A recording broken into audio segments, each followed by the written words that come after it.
Welcome back to Hashtag Single with Jeanette Bonner. I am not a relationship expert or sex therapist. I'm just a regular New York City woman navigating the world as a single, independent feminist. Hashtag Single is about having honest conversations with other singles in today's device-obsessed culture. So I hope you'll join me on this interesting, challenging, and complex journey as we navigate the ins and outs of singledom.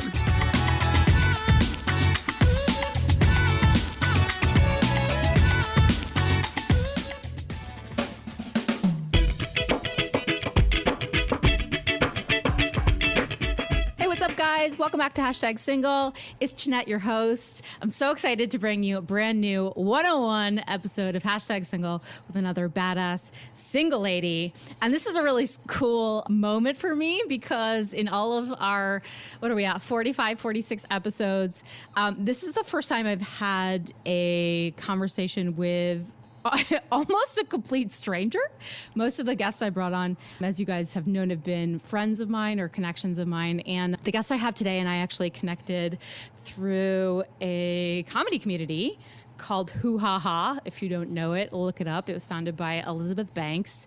And it's basically just a creative community and digital content studio that celebrates and elevates women in comedy. Hell yes. Yes, please. Thank you so much. So there's no better reason to have that as our backbone for March's Women's History Month 101 conversation. I'm so excited to talk with you more. Mona, welcome to the podcast.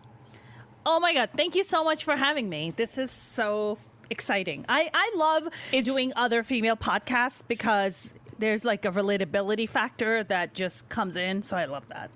Yes, and like I said, I'm thrilled because this is like, it's a new frontier for me. I mean, we've emailed, obviously, but we are really strangers. So this is really fun. Like, we're getting to know each other at the same time and connecting over female comedy and, of course, singledom as well. And Mona brought in her friend, Jonathan, as our voice of the patriarchy today. Jonathan, thank you for being on Hashtag Single. Thank you for having me. I'm happy to represent. Yes, the patriarchy is alive and well. I don't know what happened if the patriarchy ever went away. I wonder if I'd have to rename that the voice of the patriarchy. But I'm not really worried about it. Are you, Mona? Not in the slightest. Speaking of patriarchy, I mean, I was watching Promising Young Woman last night. Have you guys seen this? Oh, it's so good. It's so freaking good. It's so good. At first I was like, where is this going? And then I was like, oh my God, what? I'm like, somebody's going to die at the end. Somebody's going to die. There's something very dark that's going to happen. And I don't know about you, but the one thing that kept going through my mind was like, oh my God, I've met so many douchebag single guys who are like, oh my God, I'm totally a nice guy. I remember this one time I was on a date with this British dude and it was our first date and we were like down on like Redondo Beach or whatever. And we were walking and he was like, I want to teach my children manners, manners, manners. And as he's saying that, he's trying to put his hand on my ass. I shit you fucking not. And I was like, you motherfucker. Like, you're talking about You're like, manners? Let's be clear about what, like, whose manners? Yeah, your Right. manners or my manners? I was like, you can't teach manners if you don't have manners. Like, seriously, what the hell? So ridiculous. Preach. So I was watching that movie woman. and I was like, I've met so many douchebags who are like, but I'm a nice guy. It's like, yeah, of course you are. Sure you are. Mm-hmm. Yeah. Okay. No, that's the movie we've all been waiting for like at least 3 to 5 years, if not a decade or more. So it was like phenomenally satisfying on multiple levels. If you guys 100%. have no idea what we're talking about, you should watch this movie. It has Carey Mulligan. It's like a horror thriller about a woman that takes revenge for her friend's rape and death. I know it doesn't sound like palatable, but like it's really juicy. And we won't tell you how she takes advantage of, or rather takes revenge on them. But it's dark. Agreed. It's really satisfying. Yep. Anyway, so back to you. Mona, tell me everything. You know how the podcast starts. Give me status quo. Where are you at in your single life? Where are you at in your dating journey? I always say that dating in Los Angeles is like going through the clearance section at the 99-cent store. You're gonna go through a lot of trash. And sometimes you might find a gem. You're like, oh my God, what is this gem doing in the middle of this trash? And then you look further and you're like, oh, because this is also trash. And then you realize you're like, oh, I'm somehow also part of the trash because I'm standing in the clearance aisle. Oh, no, so I don't don't know say what's that. happening. You are not the trash. Well, thank you. That's very kind of you. But I feel like, You're welcome. it's like, I feel like if you stand in the trash a little longer, you also begin to stink of trash a little bit. So I think for me, it's not going good. I was seeing someone during the pandemic, and then they revealed themselves to be a person who doesn't believe that COVID is real. And they believe that. No. Yes. Oh, and then they God. came out and said that, COVID isn't real and that everything is fine. We should just open up all the gyms because they're a gym owner. And I said, well, wouldn't you feel any level of remorse or guilt if somebody came to your gym and got COVID and died? And Right. his response was, how are they going to find out that they got sick to my gym? And I was like, I think this is the end of this relationship. So I'm going to Delete. take my leave. Yeah. So that's how it's going. I feel like I've had a lot of friends, including myself, that have ended up in match conversations with like anti-maskers and COVID hoax people. And Yep. the thing that I'm so curious about is I think that is a default in their morality, in their judgment, in their intelligence. But I'm wondering, if we didn't have the mask and the COVID thing for them to reveal themselves, how would we have found Yes. out that they were douchebags? Do you know what I mean? I mean, eventually the douchiness cannot hide itself. It's has a 90-day novelty period, and then the douchebaggery will be revealed in some shape or form. So if it didn't come out via them telling that they don't believe that COVID is real, then it's gonna come out them treating you like a douchebag. Because I had a moment of epiphany one day in the shower. I don't know if this happens to you, but I get my greatest ideas in the shower because I guess my brain is relaxed and the water's on my head. And I remember taking a shower and being like, man, every time I meet one of his friends, they turn out to be massive douchebags. And then I'm like, why is that? And then I'm like, maybe because he is also a douchebag. That's why he's friends with other douchebags. And then they reveal to be like, oh yeah, I don't believe that COVID's real. Isn't it weird how long it takes your brain to realize things? You're just that seems like something that theoretically your instinct should tell you right away as an intelligent woman, that you're but why you're 5 months in and you're like, why are all his friends douchebags? Wait a minute. Right. It's but you know what it is, your though? smart, intelligent female brain is catching up. What? Tell me. You get dickmatized, right? Sometimes the dick is so good. You're just like, I can't see clearly. I can't think clearly. I have dick fog. You have never dick been in a fog state in of your head. dickmatization. You've never. I don't think I've ever. Really? You've never been had dick fog. dickmatized? There's dick fog. There's you're dickmatized, and you're just like, I can't see straight. And then once the fog begins to clear up, you're like, dish nozzle. Is that the dick version of pussy whipped? It's the dick version of pussy whip, for sure. Okay. Yeah, for sure. Yeah. I don't even know what pussy whipping is. I, quite frankly, don't even know what pussy popping is. I was wondering about that the other day. I was like, what is that? Well, don't Google it. I'm gonna get some WebMD that crazy- shit. crazy- I'm gonna WebMD. I'm gonna I WebMD wonder it. Pussy popping is on WebMD. That would be you need an urban WebMD. You know what I mean? Pussy popping. Pussy popping. That's a good point. I wonder where pussy whipping, now that I think about it, your brain thinks of the literal whipping a pussy. Yeah. What, I guess it's a weird turn of phrase. I mean, there's also WAP, right? Thanks to Cardi B. There's also the WAP. It's Yes. oh yeah, the wet ass pussy. But pussy whipping is more it's like handcuffs, you know what I mean? Like the dickmatized. But what Yeah. whopping. Whopping. the wet ass pussy is not really like a handcuff, really. That's just it's a treasure. It's a present. I think you it's will. more like an appetizer before you get pussy whipped. I think that's what happens. Oh. Man, we are just recreating the sex scene here on Hashtag. But you know what we've done a lot of digressing away from you and your story. So let's go back to it. So you've been single for how long? I guess I've been single since December now. Okay. And do you come out of like a long-term relationship, or was it like a short-term thing, or what? It was like a short-term thing. We were seeing each other for about 3 months or so. Oh yeah, you did say you dated someone in the pandemic. Congratulations. Yeah. I don't know how you achieved that feat. I don't know either. I actually told him, I was like, I don't think we should go out on a date. I remember telling him that on the first time we spoke. And he was like, no, we'll like do social distancing and we'll see how it goes. And we just kind of never stopped seeing each other after that. We just kind of, just really got along. And then he was hiding his wacky bullshit about not believing in COVID. And then eventually, I actually also asked him straight out. I'm like, you didn't vote for Trump, did you? I was just so blatant about it. And he was like, no, I didn't vote for him. I'm like, you fucking better tell me that shit right now. And he was like, no, I didn't do it. I'm like, okay, all right. It's crazy that like we, unfortunately, those two personality traits, distinctions, I don't know what to call them, go together. It's like, I mean, you weren't making a far reach of judgment by asking him that. You know what I mean? Right. And it's also unfortunate that like now we have to be careful. Like we can categorize crazy douchebag guys by a person that they voted for. Like I find that to be a really sad state of political affairs in America. Right.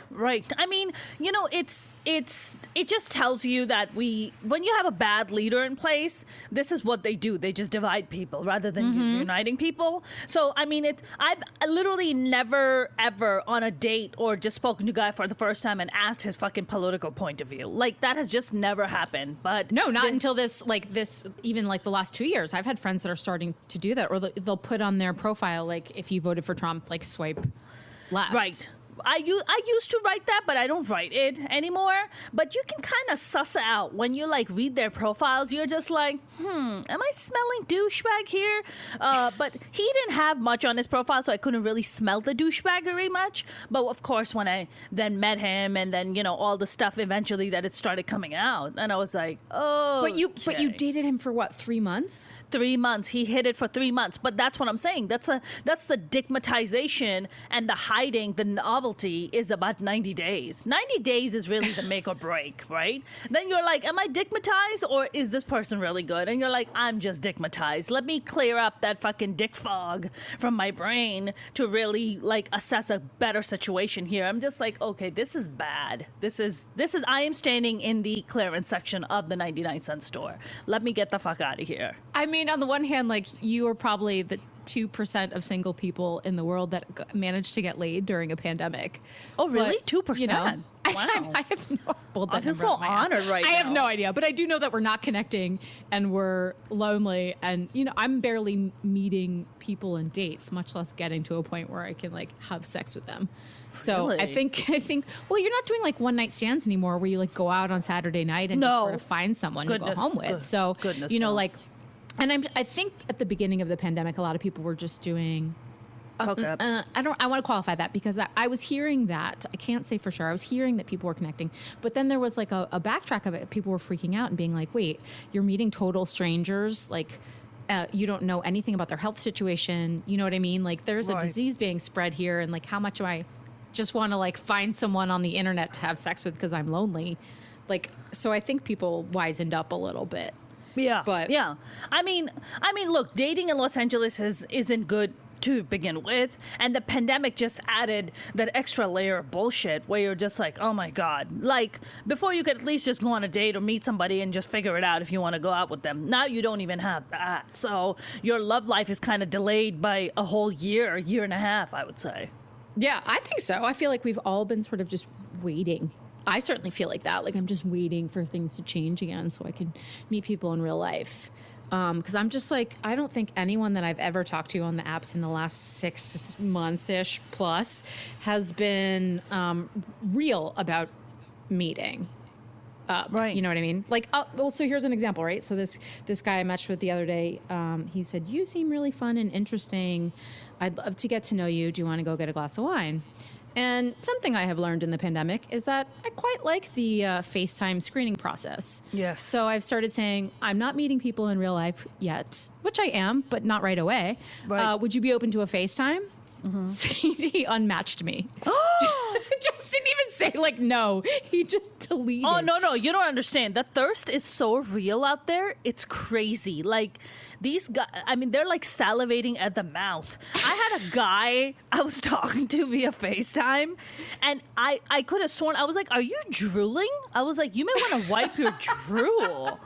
I was like, what? He must be so horny. Oh my God. It's like bears that can't seem to catch salmon. Like, they're losing their fucking minds. They're like, oh my God, there's like honey dipped salmon and I just want to grab it as a bear and they can't get to it. I had this one guy I was talking to him. He just started telling me all this fucked up shit about his life. I'm like, whoa.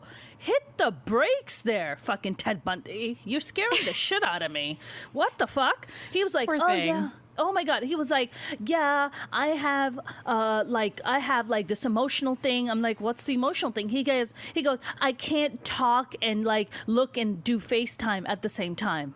I'm like, excuse me? Yes. No. Yes. No.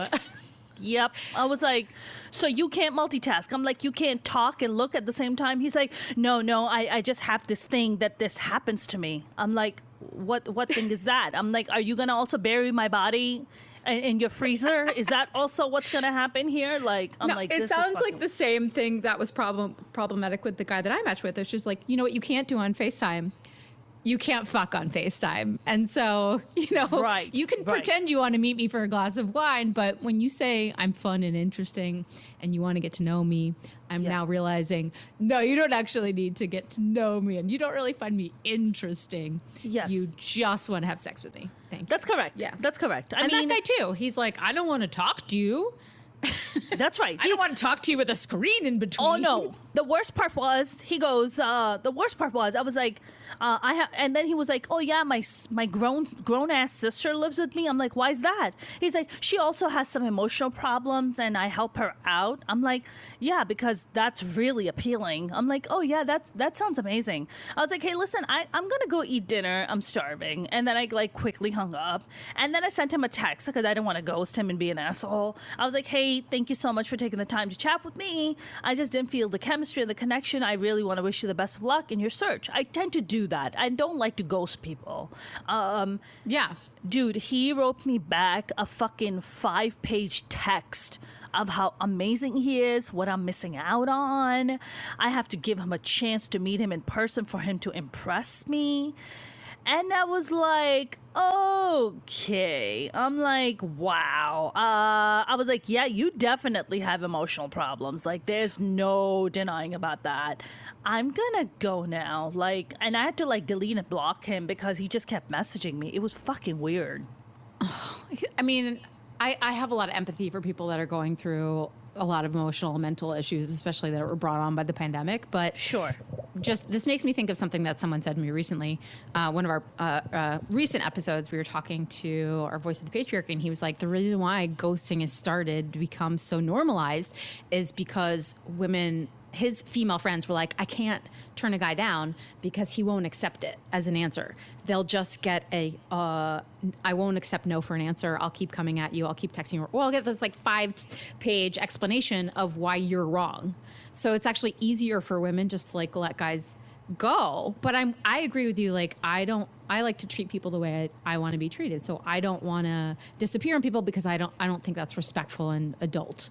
That's correct. But there is a danger for a woman to tell a guy, no, I'm not interested, because then you have to deal with his freaking ego and his pride and his, I don't know, what else, whatever his damaged goods of like rejecting the fact that you're rejecting him.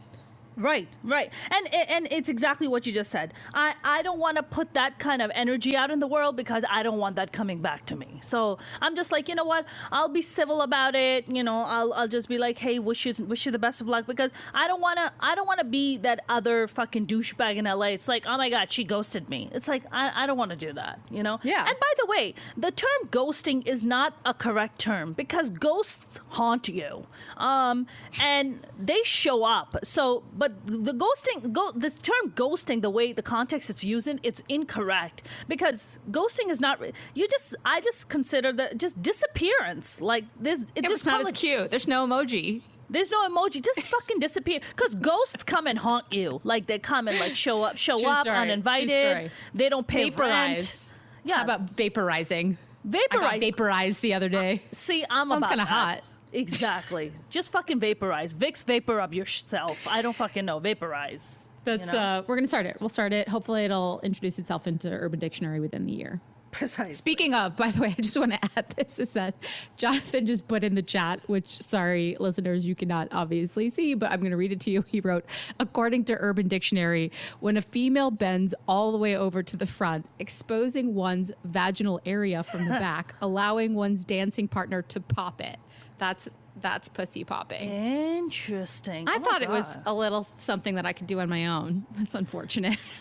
I don't want a partner to pop it. I want to pop it on my own. I feel so informed. Wow. I feel like my life has just become better because I just learned pussy popping. That's amazing. From our voice of the patriarchy, no less. From the voice of the had to look patriarchy. it up on Urban Dictionary. Thank God. If there was a metaphor for 2021, I don't know. It's in there somewhere. So how is you're a comedian, you're a stand-up comedian. Yes, I am. And freaking hilarious. I want to say I watched your videos and Thank you very a lot much. of your work, and I think you're doing the Lord's work. I'm doing the Lord. Thank you. You know, just out here putting out terms like dick fog and dickmatize out in the world. Vaporizing. That's Lord's vaporizing. Just doing the Lord's work, indeed. Look at that. But what is it? What is dating like in the comedy scene in LA? Is it just like non-existent, or the other way around? Are you just like, as a woman in comedy, are you just getting hit on like all the time? No, I think I've been around for a bit, so they kind of know me. I have a no comic dating policy. I have never, ever dated a comic, nor will I ever date a comic. Now, that's just a policy I have. I don't like to mix business and pleasure. I think we know, all due respect, that male comics are not the most well-adjusted human beings. I don't want to generalize, but it's just usually not a good idea. But I usually kind of date outside. So, I like to go and date someone who's an entrepreneur or somebody, who's really so much not in the profession. I'd consider dating like a producer or a writer, so you can at least like connect on a creative level. But dating is quite difficult here because you also have to understand that like the neighborhood I live in LA is 75% entertainment. 75. Woof. That means oh God. So everybody's out hustling. Everybody's looking for the next best thing. Everybody's trying to be established, famous, trying to get that next gig. So it's very difficult to find people who are like trying to do the same thing as you as far as like looking for a relationship, because people are just like, I'm going to make it. I'm going to be famous. And then I'm going to have all this. I'm going to have a pick of my choice. Right? So nobody's really looking for anything so serious. It's kind of like you're like a temporary situation until something better comes along. I've literally been on a date with a guy. While he was on a date with me, he was looking around for something better. I'm not kidding. He was like, or like looking to like network when you were. Oh yeah, I've had a guy. Whatever. I had a guy recently. He was just like, "Hey, maybe you can, if we don't end up dating, maybe you can like make some connections for me or introduce me to some people." Ew. Yeah, and I Ick, was just, ick. and I was like, maybe I can just block you and just pretend like I never met you. I could also do that, which I feel is probably the more appropriate approach. So yeah, dudes will do that, or they'll say things like girls do that. I've heard from guys say girls will be like, "Why don't you just follow me on like my Instagram?" What? Are you looking to date? Or are you looking for fucking followers? This is not the place to look for followers. God, that's like the 7th level. I mean, I think it's hard to date in New York, but I never even considered how disgusting and shallow gross. the dating scene could be, because you don't know anyone's like true intention. That's correct. If you're constantly being surrounded by people who are trying to like climb over you to get to the next level. I mean, you can tell people's true intentions. When they say dumb shit like that, they've already revealed their Obviously. intent, Yeah. right? Yeah. They're saying dumb shit like, oh, if it doesn't work out. Yeah, if it doesn't work out, then I'm not your fucking manager. Keep it moving. Like, seriously. Like, what? I mean, just the audacity of some people. You're just like, you gotta be fucking kidding me right now. I had this one guy ask me, we were like barely dating for a month, and he was just like, hey, do you think I can borrow $300 from you? And he's a talent manager. No. He's supposed to be a talent manager. He's like, can I borrow $300 from you because I kind of lost my place because it got flooded, and I need to go stay at an Airbnb, and can I borrow $300 from you to go have an Airbnb? And I was just like, I was like, God. I had the opposite of WAP here. It's DAP, dry ass pussy. So Like I immediately shriveled up. get the fuck out of my face. Like, I'm like, That's oh my God. insane. Yeah. I was like, my panties came up back up so fast. I was like, I gotta go. Yeah. But dudes do that here. Does it ever make you despondent about like finding someone in LA? Like, do you ever have doubts about staying there or I don't know, finding someone? I honestly, at this point, don't really know if I'm ever going to find anyone in LA. I hear really good things about dudes in Chicago. So the moment I get vaccinated, I'm fucking making a flight out to Chicago. I will be sitting there and just scouting. Maybe I'll wear a big sign. I am single and looking for a good Chicago man. I think There's a that's good what I'm gonna comedy do. scene in Chicago too. There's a great comedy scene in Chicago. Yeah, exactly. You're just gonna be a little chilly. Precisely. I mean, if you go during summer, summer's beautiful there. Don't Summer go during is the winter. beautiful. No. Chicago. But I hear great things about dudes in Chicago. Great things. Before pandemic times, when you went on dates and you told people that you were a comedian, did you ever get any like negative backlash? Oh my God. It's not that the negative backlash is like right up front. I was dating this guy. This is a great story. So I was dating this Turkish guy. He's a Turkish Muslim guy. So now I'm Pakistani and I'm Muslim. And grew up Muslim anyways. And we were dating for a bit. We really, hit it off. This is about like 3-4 years ago. And we were dating. We were having a good time. And I was like, hey, I am going to be, featuring for this really big headliner at a comedy club this weekend. You should come with us. Come with me. And he goes like, okay. So it's just me. It's the host. I'm the feature act, and there's a headliner. And it's a room full of like 250 people. It's packed. Wow. It's a packed room, right? It's a Friday night. So I go up there. I'm like rocking and rolling, fucking killing, having a really great time. And while I'm on stage, I look over to him and he is looking around with absolute fear in his eyes. Like he is fucking terrified of what the fuck I am doing on stage. Okay? Was he afraid of what you were gonna say? Like he thought you. He was afraid of, I intimidated him of having a command of a room of 250 people. And it scared the shit out of him. It intimidated him as if I was challenging his masculinity, as if I was telling the world how big his penis was. And he was fucking terrified.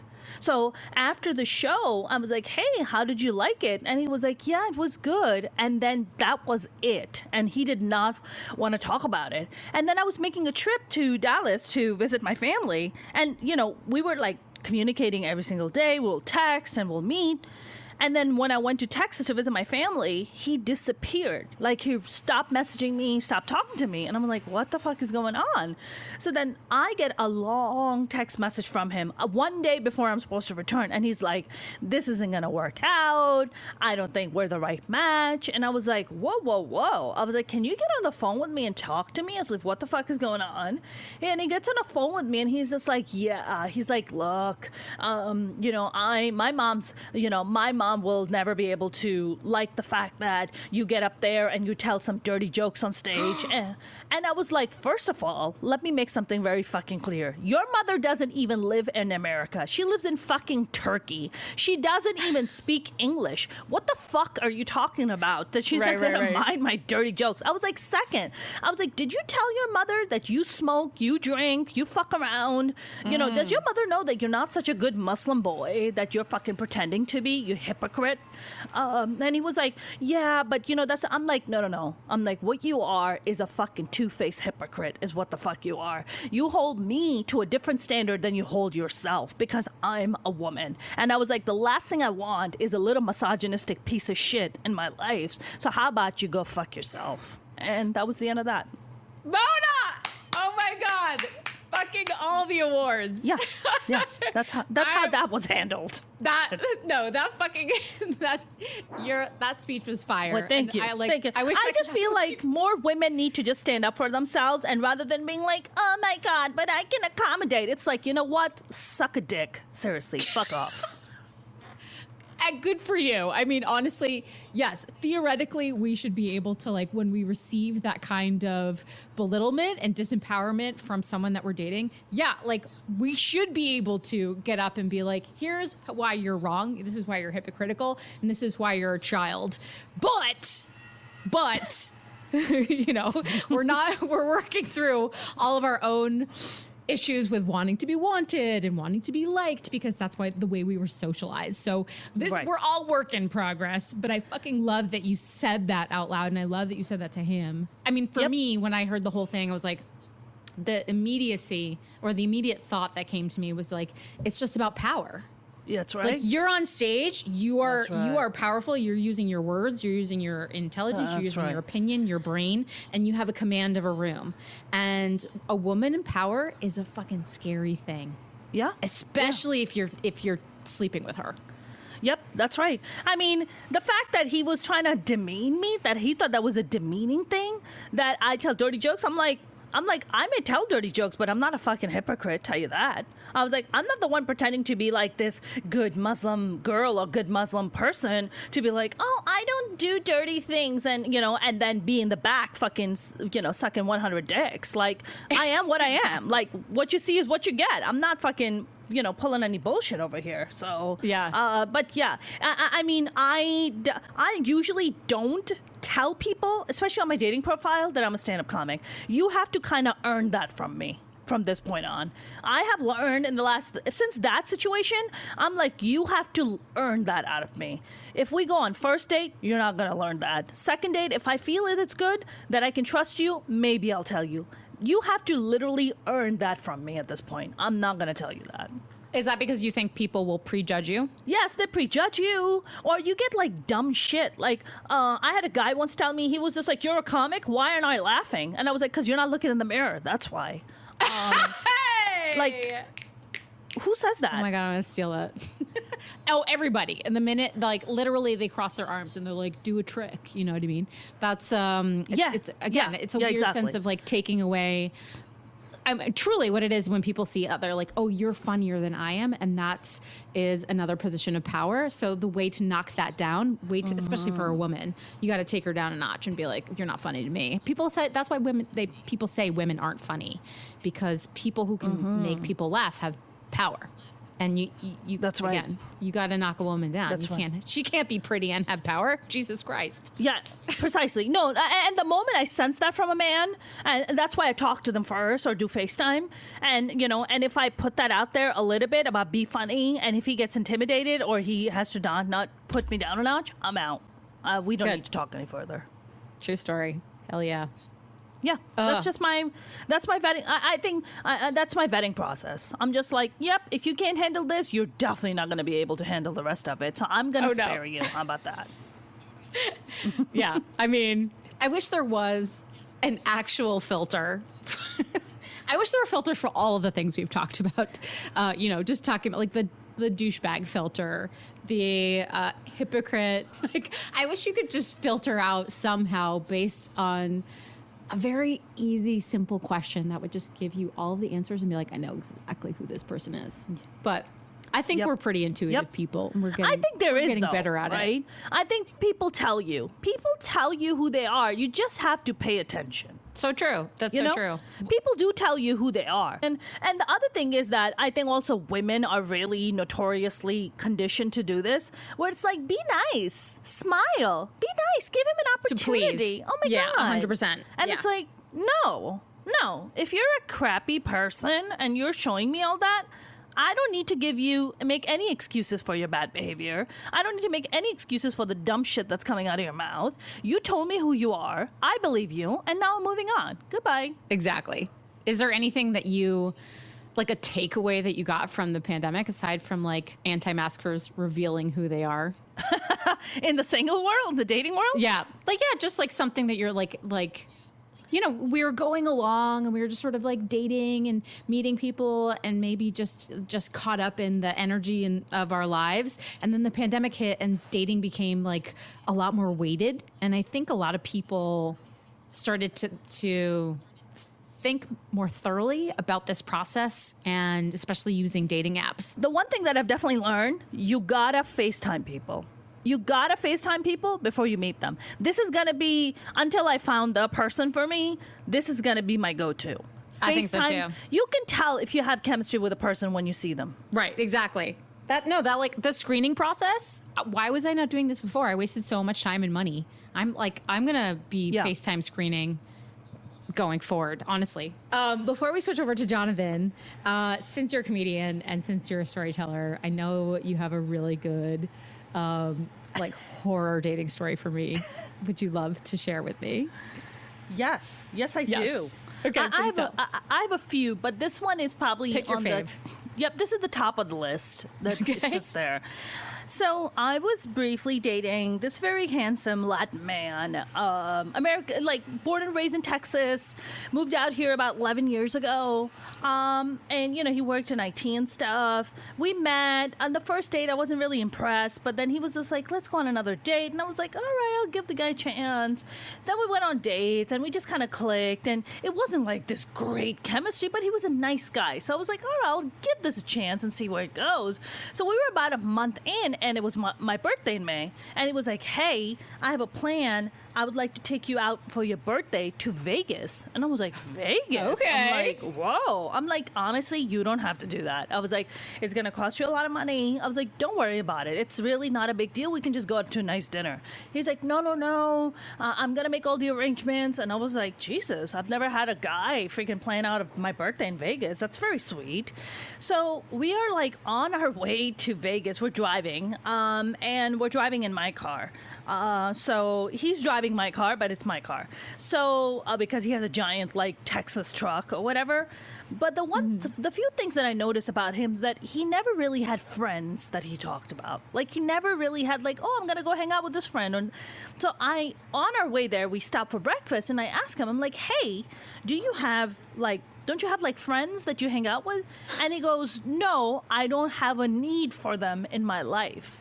And I was like, what? Red flag.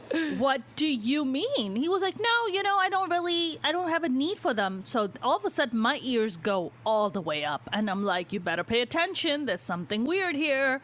So then we arrived to the MGM Grand, because that's where we were staying. And we check in, and this room is very interestingly designed. So when you walk in, on the left-hand side is the shower and the bathroom, and then there's a sink, and then you go behind this wall, and that's where the room is. So we get there, and he somehow picks a fight with me about... He's like basically telling me how the business works. He's like, oh no, you know, this is how the industry works. I'm like, you're in IT. Why are you arguing with me about how TV and film works? Like, this is so bizarre, you know? So then I was like, all right, I'm not going to sweat it, right? Whatever. Next day, I wake up and step into the shower. And as I step outside, I hear him talking. So I'm like, I know he's not talking to a friend, because God knows we know he doesn't have friends. He's probably talking to a family member. And then as I'm about to begin to brush my teeth, I hear another voice. He was talking to himself, and it was something like this. He goes, but I don't want to do it. I don't want to do it. And the other voice goes, but you have to do it. You have to do this. What the fuck? I don't want to. And and I have fucking the hair on the back of my neck are standing up. I'm like, is this motherfucker having a multiple personality disorder? Is this personality splitting right now? I'm like, oh my God, he's probably deciding right now where he's gonna bury my body on the outskirts of Vegas. That's what the fuck is happening. So I'm standing in my towel and I am fucking terrified. And I'm like, do I just run out at this point and just scream bloody murder? Like, what do I do at this point? So I'm like standing at the door. I'm like, okay, Mona, take a deep breath. So I'm like, hey, so-and-so person, are you talking to yourself? And all of a sudden I hear, are you talking to yourself? Yes. And I'm like, well, cut it out because you're scaring the shit out of me right now. And he's like, I walk into the room and he doesn't want to make eye contact with me because he's so full of shame that somehow I discovered this fucking crazy, I guess, or like this multiple personality disorder side of him. So I'm just like, okay, what the fuck is happening right now? And then from that point on, I was like, dude, I'm not going to fight with you. If you say the sky is black, I will be like, you're absolutely correct. The sky is absolutely black. Wait, you didn't leave? You stayed the whole weekend? Yeah, I stayed because, no, not the whole weekend. We were leaving that night. So we weren't going to stay over. We were leaving that night. So I was like, we're just going to take it real easy now. I'm just going to let him say whatever he wants, whatever crazy, nonsensical shit he's going to tell me. And I'm going to be like, you're absolutely right. Oh my God, that is so brilliant. Why didn't I think of that? That's amazing. And I just agreed with everything he said because I didn't want to fucking die in my sleep. And the moment we got back, I was like, hey, thank you so much, but this isn't going to work out. And I was pretty scared, because I was like, shit, is he going to try to come back and fucking take vengeance to try to stab me to death or some shit? But thank God he never came by. But yeah, that is the most batshit fucking crazy thing I've ever experienced in LA. I mean, I can't even laugh about that. I just am sitting here. I feel That's like nuts. I'm in the middle of the movie Promising Young Woman, but the roles are reversed, and you're like, so there's my lovely story. Okay. Oh no, I'm laughing about it. That takes the cake. But you have to do it. You have to do it. Like what? Oh my God. I'm so glad that nothing happened. Exactly. I'm like, terrified. The Shining is here. I'm dating the fucking Shining. That's who the fuck I'm dating right now. Jesus. Let that be a lesson to everybody listening. Don't say yes to Vegas birthday offers until you guys are like super serious with each other. That's crazy. I'm sorry you had to experience that. That sounds like he's a fucking nightmare. nuts. Let's lighten things up, shall we? Jonathan, you have been listening very, very patiently. I don't even know. Did you hear that story? Is that like fucking bananas? I'm enjoying it. I get to be a fly on the wall in conversations I wouldn't normally hear. That's true. I'm dying to know what came up for you. Like, what was going through your head? Any thoughts or opinions you want to share with us about anything that Mona and I were talking about? I totally relate to what you guys are saying in a different way. When you guys were talking about guys saying they don't want to FaceTime, I was really kind of intrigued because I don't FaceTime date. Like, I have guys who are like, hey, let's FaceTime real quick. I'm like, why the fuck do I want to FaceTime? You've seen my Instagram. Oh, you're one of those people. Yeah, I think it's so stupid because I know what they're thinking. They're thinking, all right, I'm going to get there and the picture's 10 years old. Well, it's not 10 years old. So I'm in that mindset of like, I don't want to have to clean up my apartment to do a fucking FaceTime. Like boys, we have messy places. We clean up before whoever's going to come over. So, Mona's been in my house. I don't even clean up. You're just showing like a corner of your couch. It's not like a full house tour on the FaceTime. That's fair, but like, maybe I'm more vain. I'm like, oh, I got to whip out the ring light and, am I going to, use my Anastasia brow pen for this? So I want to make sure I look good. It feels like more effort to you to FaceTime than to meet in real life. For sure. I definitely, I look good on camera, but doesn't everyone kind of have that, like, I don't know if you guys have seen that meme of Ursula, like, and it says, like, from The Little Mermaid, it says, this is what happens when you accidentally use the front-facing camera. But it's like the front-facing camera gives you this weird, like, rounded look that's not real looking. I don't know. I don't think I've ever heard anyone say that they don't want to do a FaceTime date because the front-facing camera makes their face look weird. It's like one of my favorite things I've ever heard. But that's know. So you could see why, like, I think a lot of women might want to screen doing a FaceTime date before, like, meeting people in real life. Yeah. Oh, 100%. But I definitely, I know in person I can knock it out the park. I think on a camera, it's not, if the lighting's off or, like, I don't know, the angle's not good. It's not necessarily, it could look bad. I've seen people look terrible on camera and look great in person. And I think in today's more unforgiving society, people who are especially afraid of commitment will find a reason, like, especially in the gay community, that angle doesn't look good, or I don't know. So it's a little bit of fear, I guess. Mona and I were talking about how she struggles with being a female comedian because when a woman is funny and when she can communicate her ideas and when she is holding a room, it's powerful, right? So we're talking about specifically like the male-female dynamic. Have you felt a similar parallel story in the gay community where like a power dynamic that takes people out of the level of attractiveness? There's some people that find women in power unattractive. Is there a parallel qualifier in the gay community? 100%. Where is there? 100%. Penis size. Penis size and your socioeconomic status, definitely. Class?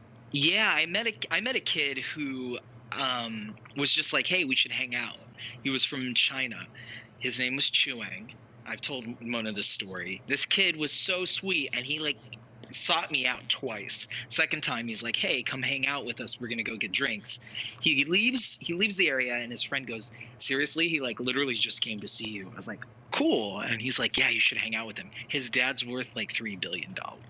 And I was like, whoa, never mind. I think because of that, this might be a similar parallel. I tend to be like the more masculine energy in my relationships. And because he was a little more on the feminine side and had lots of money, I felt emasculated by his ability to provide something that I couldn't. Oh my gosh. Okay. Wow. Yeah, 100%. And I actually seen him again, and he was like really interested. And it was just this idea of, I don't want to be the guy if he says, hey, let's go to Rome. If we wind up dating, let's go do this. Where I'm like afraid to pull out my Chase bank card and wonder if I'm overdrafting because I'm spending $700 on a meal. Like, that's not going to fly.